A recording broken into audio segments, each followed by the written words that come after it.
కాంగ్రెస్ సర్కారు చేస్తున్న రెండో దశ కుల గణన సర్వే సైతం నత్తనడకన సాగుతోంది. బీసీల గణన అంటూ చేసిన నామకరణం ఆదిలోనే హంసపాదులా మారింది. జనంలో తీవ్ర వ్యతిరేకతకు హేతువైంది. ఫలితంగా ఎన్యూమరేటర్లకు ప్రజల సహకారం కరువైంది.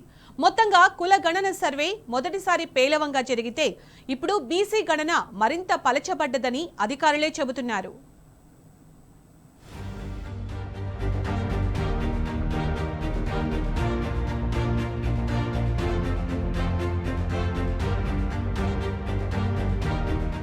సెకండ్ ఫేజ్ కులగణన సర్వే పేలవంగా సాగుతోంది.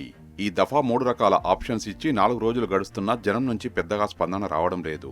పట్టణ ప్రాంతాల్లో పరిస్థితి మరీ అధ్వాన్నంగా ఉంది. గణన పల్చగా సాగుతోంది.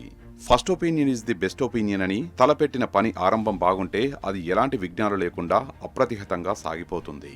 కానీ కులగణనకు ఆదిలోనే హంసపాదు ఎదురైంది అన్నది నిర్వహణాధికారుల అభిప్రాయం.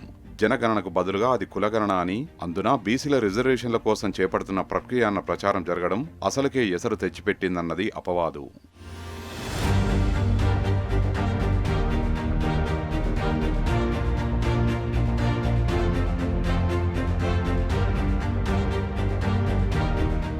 సర్కారు ఎంత నెంబర్ గేమ్ ఆడే ప్రయత్నం చేస్తున్నా అది పొసగడం లేదు. కులగణనలో వేల నుంచి లక్షల సంఖ్యలో తమ సామాజిక వర్గం వల్ల లెక్క తప్పిందని అనేక కుల సంఘాలు ఎప్పటికప్పుడు ఆరోపిస్తున్న పరిస్థితి. మిగిలిన అన్ని సామాజిక వర్గాల మాదిరే గిరిజనుల సైతం సర్వే నివేదికపై నిరసన గళాన్ని వినిపించడం ఇందుకు ఒక తాజా ఉదాహరణ. 2014 నాటికే రాష్ట్రంలో ఎస్టీ బంజారాలు కలిపి 12% ఉంటారని అంచనా. కాగా తాజా గణాంకాల ప్రకారం వాళ్ల జనాభా 37 లక్షలు. రాష్ట్ర జనాభాలో ఇది 10.45% మాత్రమే. మిగిలిన వర్గాలతో పోలిస్తే గిరిజనుల్లో సంతానోత్పత్తి రేషియో ఎక్కువ. ఆ లెక్కన వాళ్ల జనాభా ఇప్పుడు ప్రభుత్వం చూపిస్తున్న దానికంటే ఎక్కువ ఉండాలి అన్నది వాళ్ల వాదన. దీంతో 50 రోజుల పాటు సర్కారు నిర్వహించిన కులగణనపై పెద్ద దుమారమే రేగింది. ప్రతిపక్షాలు సైతం సర్వే ఒక తప్పుల తడక అని ఆరోపించాయి. ఇలా అనేక ఆరోపణలు, విమర్శల మధ్య పాలకులు ఈ నెల 16 నుంచి 28 వరకు రెండో దశ సర్వే నిర్వహించాలని నిర్ణయించారు.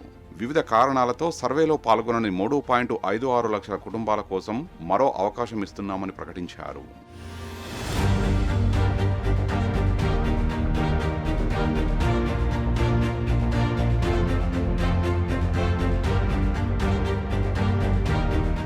కాంగ్రెస్ పాలకులు ఒక టోల్ ఫ్రీ నెంబర్ను ఏర్పాటు చేసి కాల్ చేయాలని సూచించారు.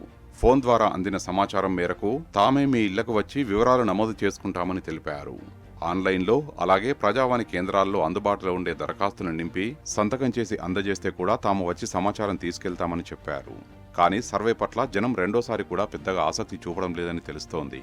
గడిచిన 4 రోజుల్లో కేవలం 5,500 మంది మాత్రమే కాల్ సెంటర్కు ఫోన్ చేసినట్లు సచివాలయ వర్గాల బోగట్ట. ఇందులో 2,000 మంది జీహెచ్ఎంసీ పరిధిలోని వాళ్లు కాగా మిగతా 3,500 మంది రాష్ట్రంలోని ఇతర ప్రాంతాల నుంచి ఉన్నారు.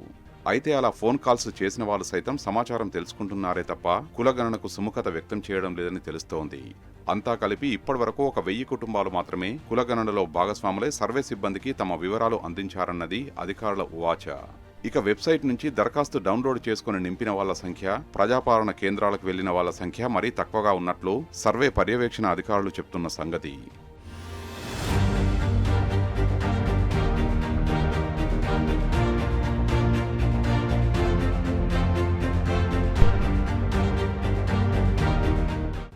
ఇదిలా ఉంటే బీసీ గణన సర్వే వివరాల్ని ఏ రోజుకా రోజే ప్రణాళిక శాఖకు చేరవేయడానికి సరైన వెసులుబాటు లేదు.